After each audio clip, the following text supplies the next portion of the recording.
Hi guys, talking about vintage fragrances today. Once again, we're talking about fragrances that are mostly discontinued. There are some fragrances that are still in existence today, but the fragrances I'm going to talk to you about are all vintage format. So, for example, I've got a bottle of Heritage here. It's the vintage bottle. Currently, it's in a completely different bottle. But the majority of the fragrances are some of my most favorite vintage fragrance finds. And you guys, if you are fans of fragrances, definitely should start a vintage fragrance collection because some of the best fragrances that were ever made are discontinued fragrances or fragrances from yesteryear. So find out about 20 amazing vintage fragrance finds coming right up. Thanks so much for tuning in. I'm Sebastian talking to you about vintage fragrances today. I've got 18 men's fragrances. I believe they're all men's, and 2 feminine targeted releases. I think these are all men's, or the 2 that are feminine targeted are for women, not unisex. So there aren't any unisex options, but amazing finds. These are some of my favorite finds, and I want to recommend these to you so you can check them out if you can find them, because I find them to be so amazing in these versions that I've found. And if you're out there hunting or you come across something, maybe you're at an estate sale or a vintage shop of some kind, even at a, flea market or whatever you call it, anywhere that sells old things, and you find a bottle and it's not that expensive, snatch it up, because sometimes you find some of the most amazing fragrances. And again, these 20 are amazing for me, and I don't have just 20. I've got probably hundreds of vintage fragrances that I find to be quite awesome. And again, as I was saying, if you're a fragrance lover, you definitely should start having a collection of vintage fragrances just to see what people were wearing in the past, and also for you to appreciate some of the older styles and things like that. So let's get started with the first fragrance. We're starting off with the woman's fragrance. A man can totally pull this off because there were other fragrances that were created like this in the 70s. This is a total green bomb. This is Jean-Louis Scherrer EDT from 1979. This stuff is so freaking fantastic. I've actually bought, this is the eau de toilette in vintage format. I've actually bought an eau de parfum in the current formulation. It's night and day difference. There's something about the way the fragrances were made back then. There's a fuzzy muskiness here, like a purr effect happening with mostly green notes in this fragrance. It's just so magical that they can't do it like this anymore. I mean, they've come close, but what they did back in the old days is just magical, amazing stuff. But this stuff is super, super green. If you can get a vintage bottle, get it. I got 2 bottles actually. One kept away, one I'm wearing here and there. But as soon as I got the green whiff, there is this underlying musk. I think it's coming from the Oakmoss because there's no mentions of animalic notes, but it gives this light funk in the fragrance, but it's all green, aromatic, bitter, with floral notes and powdery notes as well. It's just so super amazingly crafted that I highly think this is one of the best finds, because it just takes me back to when I was first opening up bottles of my parents' and relatives' perfumes and smelling things. And there's nothing like this now. And as I said, I bought a current formulation of this in the eau de parfum concentration, because this is eau de toilette, as you can see, and it smells nothing like this. So this is one of my best perfume finds.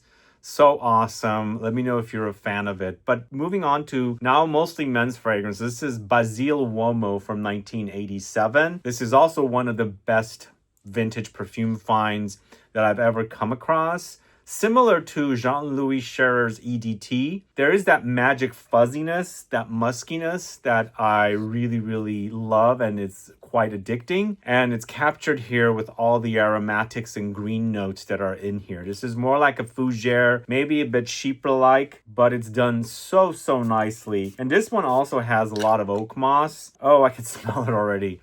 It's like an aromatic fougere, but with an underlying musky funk, which sometimes it's nice to have that. You don't get that in fragrances anymore. Everything's been neutered down. There's other notes that are being consumed and utilized nowadays. But wow, Basil UOMO. It's herbal, it's aromatic, it's camphor-like a bit. It's like a forest pine-like, but it's overdosed with oak moss. I think that's what's causing the kind of slight animalic funk in here. But this one also has a lot of, you know, lavender and things like that. There's a lot of like the typical fougere notes in here. There's also some warm spices, but Basil UOMO, man, if you haven't been able to find one, search one out and see if you can find one, because I consider that I never wore it when I was younger. It's just I bought it during the pandemic from a vintage perfume shop, and that was the first time I had sampled something like that, and I regard it as one of the best vintage fragrance finds ever. But this is also a really good one. Sadly, I've got a mini bottle, so I have to use it very, very cautiously. This is ROCCOBAROCCO's Joint. I think this is one of the best fragrances that I've put my nose on, but for me, I feel like this came out at a time when fragrances weren't really smelling like this. Created in 1993, this is something more like something I would find in the early 80s, like Kouros, in that ballpark. And the current formulation of Kouros smells nothing like this, because this one smells real. It's the real thing. The current version, they've gotten reformulated. Notes have been replaced with, you know, current standard notes and things like that. So people, there's a reason why people say, that doesn't smell like what I used to wear. I mean, if they wore something 30 years ago and they kind of circle back to it finally, like 30 years later, and they go, I don't remember that smelling. Your nose doesn't lie. But this stuff, man, so awesome. This one actually has animalic notes. It's got Civet. I'm going to use just a few sprays here. I don't want to waste this. I wish I could find a large bottle of it. This is a tiny bottle, but oh man, it's so musky. And the Civet and tobacco. Again, I've mentioned this in videos before. People that use Civet or Civetone or Civet, synthetic Civet, these days smells pretty bad. Back then, the real thing, and I don't want to say let's use the real thing because it's inhumane, but I think what people used to use back then compared to the synthetic variety now smells night and day different. There's something smooth and honeyed, like there's animalic funk here, but it's smoothed over like something sweet and honeyed. It's so fantastic. It is just delicious. I think it's the ambery effect or touches that are in this fragrance is kind of smoothing over the funk. That's the Civet or whatever other kinds of funky animalic notes there are. It does remind me of Kouros a little bit, and I can't remember exactly how Kouros is in the vintage format. I don't have a current vintage bottle. The current version of it doesn't smell too much like the original, but when you compare this to the current version of Kouros, it's so night and day different. This is amazing, guys. If you can find a bottle, get it. And let me know while you're watching this video if you have any vintage fragrances that you consider some of the best vintage fragrance finds. And if you're mostly a modern fragrance wearer, what are your thoughts on vintage fragrances? Do you have a collection? But moving on to the house of Balenciaga, it's pour homme. So I was in San Diego back in the early 2020, the year of 2020, just before the pandemic. And I came across a shop and there I bought a bunch of vintage fragrances. And I have a video on the channel. You can go catch that. I can't believe how good this fragrance is. And I know people regard it as one of the best men's fragrances, but it's fantastic. I think it's a great job by Gerard Anthony, who created it in 1990. For me, it's a slight funky patchouli bomb in the end. And again, it's got like an ambery effect in the base. Once again, it's smoothed over. I think this one's a bit sweeter and less animalic than the last fragrance, the Joint. But there is a funk under there. This one's, the patchouli, it seems to be sweeter. Not as, sweeter than the Joint and even the Basil UOMO, which does have the funk, the fuzz, the musk, but it's all greens. Here, it's mostly amber, slight musky funk, and, the patchouli is so strong in this. But it does have vanilla, musk, sandalwood, so there's a creamy effect happening. It's pretty dense as a fragrance, but definitely one of my best finds ever. I think this is amazing. They just don't make men's fragrances like this anymore. It's one of my best vintage fragrance finds. I've spoken a lot about that one, so I'm going to skip ahead to the next fragrances. But if you don't know that one, please check. And then this fragrance, it was short-lived when it was launched. This is Givenchy's INSENSE. This one right here. I can't believe how good this is.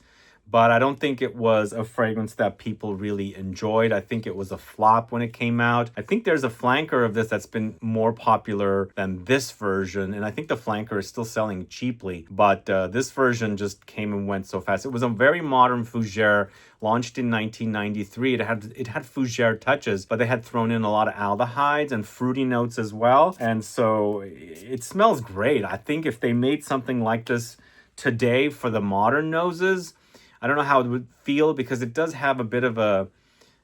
I mean, I think it was just ahead of its time. It was just too ahead of its time, I think. People didn't get it.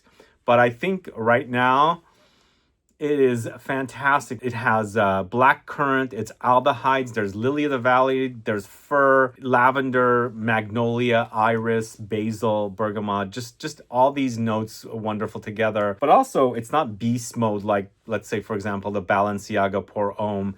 It's not created like that. There's a gentleness about that fragrance, a smooth gentleness, but still aromatic, aldehydic, fruity, you know, spicy. But this next fragrance is Ralph Lauren's Polo Crest. One of the best finds ever, I think. I absolutely love this fragrance. 1991 launch, and if you haven't caught my video on the storage unit haul auction, it was basically a fragrance haul, but it was a storage haul that somebody had did the auction for, and they ended up with everything in there for like $650, I can't remember, and I paid them $250, and I got about 85 bottles of perfume. I hadn't even gone through them, didn't know what I was getting into, but turned out there were a lot of great fragrances. This is one of them. It's like a modern take for Polo Green, but more like a modern at the time of the 90s, because it's definitely not smelling like the original Polo, but it's more like a fougere style rather than maybe like a cross between a chypre and a fougere, because it has Oakmoss and it has pine and things like that. Leather comes in as well, but I find it to be not as leathery like the original Polo Currant formulation, but it's so bright and like bracing kind of greenery. There's lots of herbs, overdosed with herbs, and I can't believe this bottle has been kept in perfect condition. I don't have a cap, sadly, but one of the best, vintage fragrance finds ever. Absolutely love that. I'm going to cherish it forever. But moving on to a fragrance I wore in the late 90s. This is Gucci's Envy. Great find, but I have to be honest, I'm not using this one. I'm just keeping it.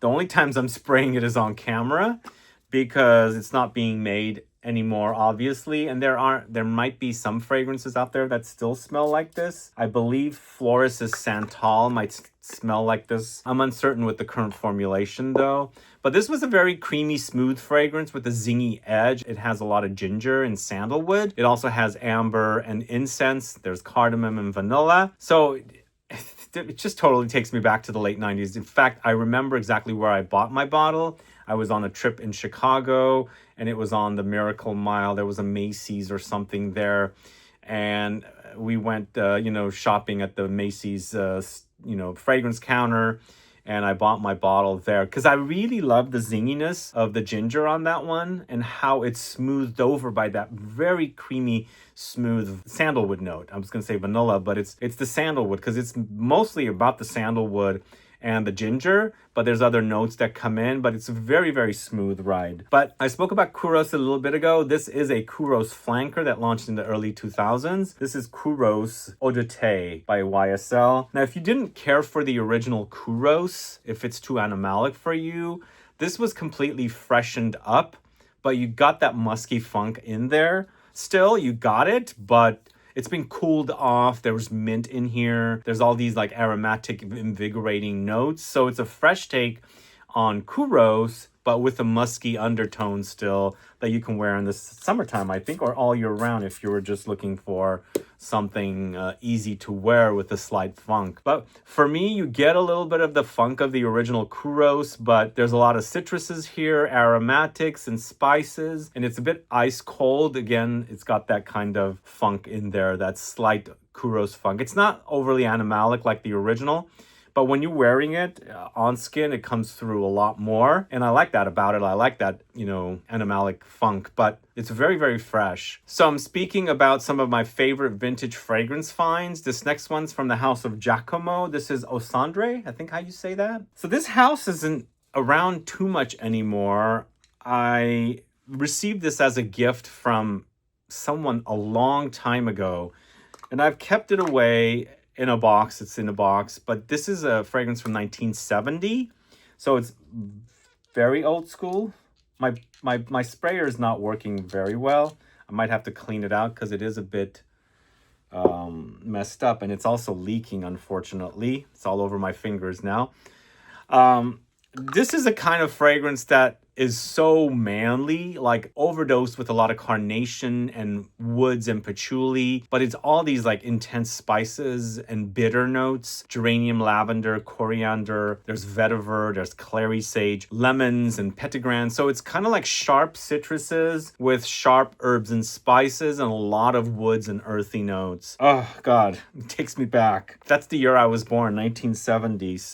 But moving on to a fragrance that's currently selling in the most recent bottles, but this bottle is so amazing. I absolutely love this fragrance bottle. I found it at a French flea market in the south of France, and I had to just buy it. There's two of them, and I can't find the other bottle. The other one's more of a factice. This is actually the real perfume, and it's one of my favorite vintage fragrance finds because I love the way this bottle is cut. As you can see, it's just so awesome.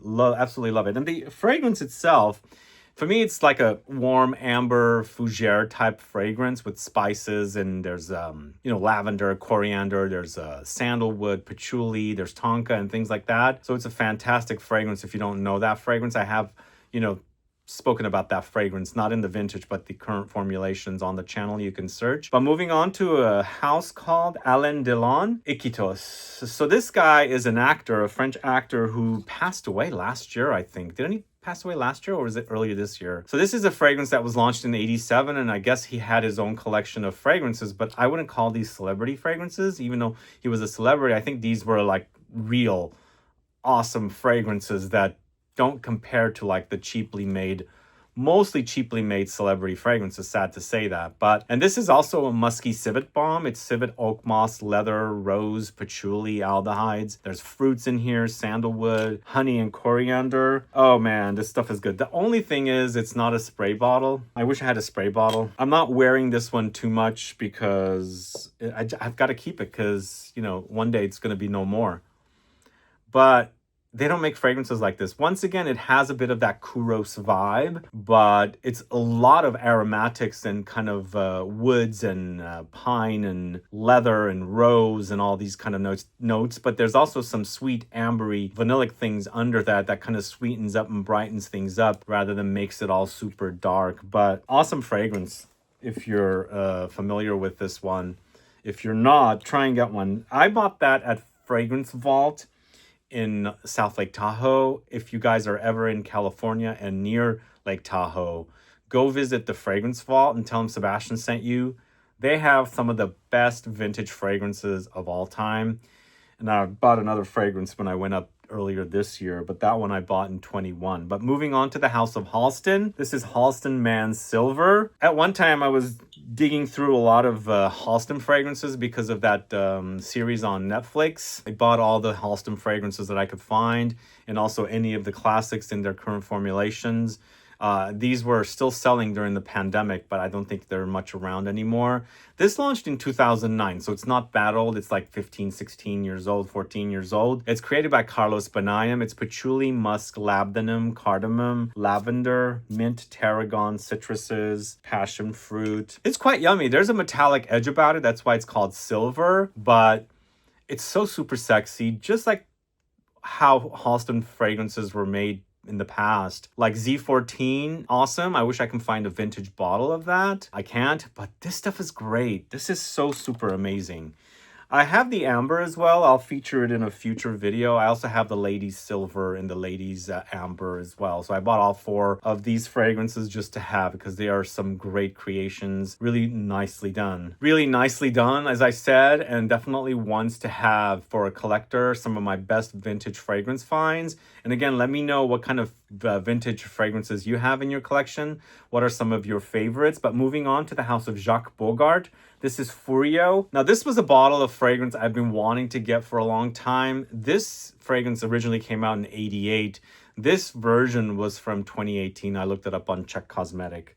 They had the batch number on the back here. So 2018, I guess this is the most modern formulation. I don't think it's still in production though. But this is a fragrance created by Ron Winograd and Terry Wasser of all people in 1988. It's very musky and civet-y, and it's also kind of similar to Joint. Again, Joint came out 5 years after Furio came out, and it's in that kind of Kouros-like vibe. For me, this Furio, in comparison to the Joint, doesn't smell as good as Joint, but it gives me the idea of what, because this is a more modern formulation, but it's musk, civet, castoreum, tobacco, there's amber, patchouli, lavender, coriander, vetiver, juniper. It's quite musky. It's definitely musky. It's animalic. It's Kouros vibes. For me, this Furio has more similarities to the current formulation of Kouros in comparison to this, because this is more of a vintage fragrance that it smells very vintage, and I can tell the difference. I'm glad to have this because I wanted it. I love the fragrance, but it's more of a modern take. It's very, very musky. It's animalic. It's also aromatic and spicy. But moving on to the house of Jacques Fat, this is Pour l'Homme. So I wore this in 2000, 2001. This came out originally in 1998. It was gifted to me by my mom. At that time, after halfway through, I thought, this is the sweetest fragrance ever. I'm not going to wear this anymore. I wasn't into as sweet fragrances at that time as I am now. So now that I smell it, it's not that sweet. So I don't know what the heck I was talking about.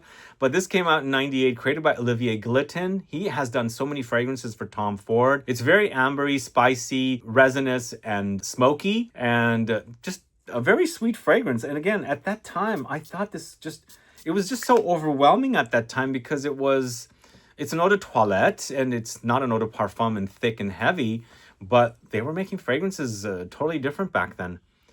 Yeah, takes me back. It's gotten thinner. I think it's just been sitting in that bottle since like 23 years. But I can totally recognize the way it smells. It's fantastic. I'm glad to have it because it just totally brings back memories, you know? And this is Muglaire's Angel Men. Now, they don't have Angel Men written on it anymore. Of course, I have a bottle of Muglaire's Amen currently, but I'm glad to have a bottle of Angel Men because the very first bottle of Amen or Angel Men I bought was Angel Men.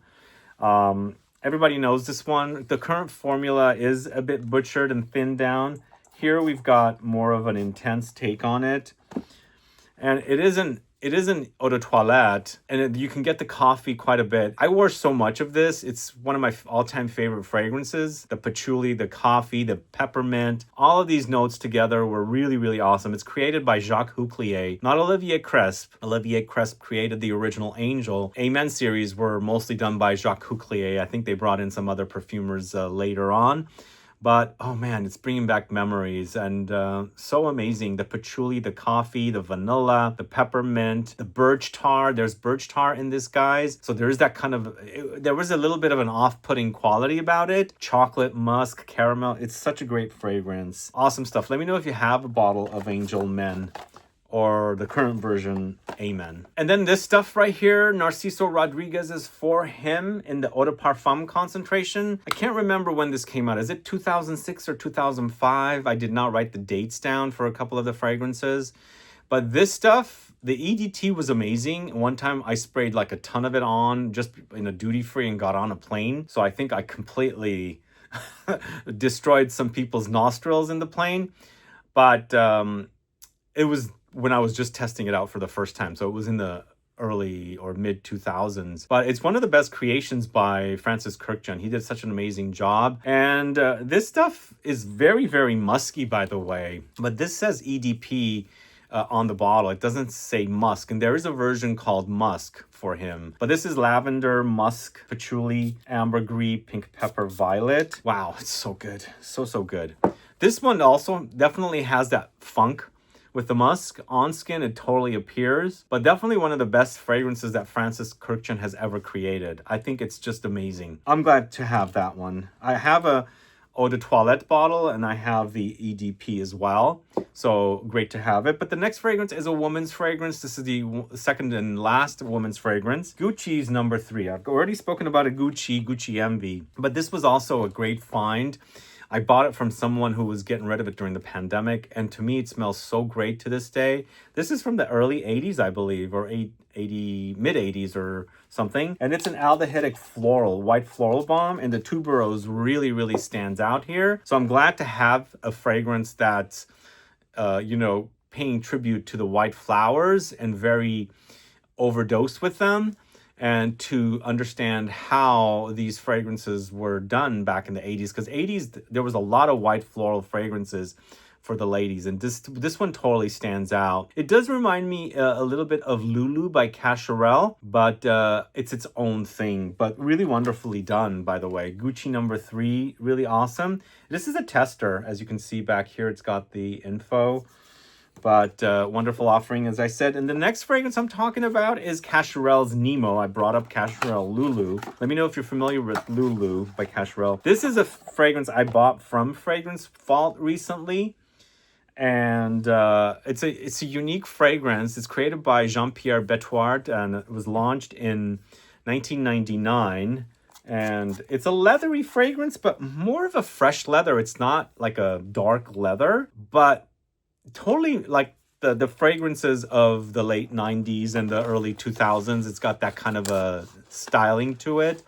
At that time, things were getting, in the 90s, fragrances were starting to become not as powerhouse-ish, like in the 80s with the animalics and things like that. So there's a kind of a bit of a playful, young energy about this. But speaking of the fragrance now, at that time, it felt younger. Here, it definitely has a mature quality because fragrances are not much being created like this anymore. It's overdosed with a lot of spices, though. I'm picking up a lot of lavender and cardamom. It's great fragrance. This is, it was $200, but I'm so glad. It was somewhere around $200. I'm glad to have Nemo. Let me know if you're familiar with that. So the next fragrance was also discovered in that storage unit fragrance haul, auction storage unit haul. If you haven't watched that video, please go catch it. But this is Bijan by Bijan Men by Bijan, and a vintage version of it. And once again, it's a tester. And no cap, unfortunately. As you can see, I've got this thing. But this version, compared to what they're selling now, is night and day difference. But this is also a bit cold and very stark kind of aromatics, and then it warms up on you because there's leather and honey and things like that. The leather is so strong in this with the Oakmoss. So good. It smells amazing because the oak moss and the leather are not so sweet, but that honey is there to balance it out, kind of sweetens it up. Because sometimes when a fragrance is not so sweet, it just feels like it's one-sided. And for me, being on the cusp of the Libra, I need balance all the time. And here we've got a lot of, spices galore. Carnation is even in here. And that's also very spicy like cloves. But that honey, it's all about the honey for me. This is what smooths out the fragrance. So good, so good. And then the last fragrance. I'm so glad to have all of these fragrances. And again, I'll do a part 2. But I'm going to end the video here with Victor and Rolf's Antidote from 2006. This is a fragrance created by Eleanor Massenet and Pierre Wargny. And I just my bottle. Excuse my language. I'm a bit bummed.